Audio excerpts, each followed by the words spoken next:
ചെയ്തുകൊണ്ട് നമ്മുടെ ഇന്ത്യയുടെ പ്രധാനമന്ത്രിയും രാജ്യത്തിന്റെ ഭരണകൂടവും രാജ്യഭരണത്തിന് നേതൃത്വം നടത്തി മുന്നോട്ട് പോകുന്ന സമയത്ത് അവർ എടുക്കുന്ന സ്റ്റാൻഡ് എന്ന് പറയുന്നത്, അവർ എടുക്കുന്ന വിദേശ നയം എന്ന് പറയുന്നത്, അത് മാർക്സിസ്റ്റുകാരനോ BJP-കാരനോ കോൺഗ്രസുകാരനോ ഗുണമുണ്ടാകാൻ വേണ്ടിയിട്ടല്ല.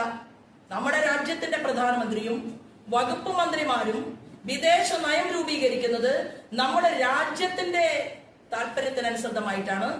അത് ചോദ്യം ചെയ്യാൻ ഒരു എഡ്യൂക്കേഷൻ മിനിസ്റ്റർക്കും ഈ ഇന്ത്യ മഹാരാജ്യത്ത് അവകാശമില്ല എന്നുള്ള വസ്തുത ആദ്യമേ ശിവൻകുട്ടിയെ ബോധ്യപ്പെടുത്താൻ, അല്ലെങ്കിൽ ശിവൻകുട്ടി സാറിനെ അറിയിക്കാൻ ഭാരതീയ ജനതാ പാർട്ടിയുടെ സംസ്ഥാന ജനറൽ സെക്രട്ടറി എന്നുള്ള രീതിയിൽ, ഉത്തരവാദിത്തപ്പെട്ട ഒരു പ്രവർത്തക എന്നുള്ള രീതിയിൽ ഞാൻ ആഗ്രഹിക്കുകയാണ്.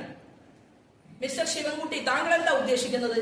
കാസർഗോഡ് ജില്ലയിലെ സ്കൂൾ അങ്കണത്തിൽ പലസ്തീന് വേണ്ടിയിട്ടും അല്ലെങ്കിൽ ഹമാസിന് വേണ്ടിയിട്ടോ അതല്ലെങ്കിൽ മറ്റൊരു രാജ്യത്തിന് വേണ്ടിയിട്ടോ കുട്ടികൾ തമ്മിലടിക്കണം എന്നാണോ താങ്കൾ ഉദ്ദേശിക്കുന്നത്?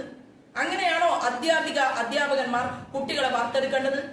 അതിനെല്ലാം തന്നെ ഇവിടെ വിദേശ വകുപ്പ് മന്ത്രിയുണ്ട്, വിദേശകാര്യ വകുപ്പ് മന്ത്രി നമ്മുടെ രാജ്യത്തുണ്ട്. നിങ്ങൾ ഭരണഘടനയെ വെല്ലുവിളിക്കുകയാണ്.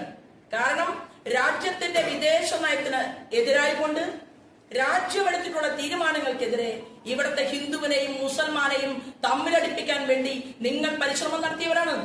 നിങ്ങൾ കേരളത്തിന്റെ നിയമസഭയെ പോലും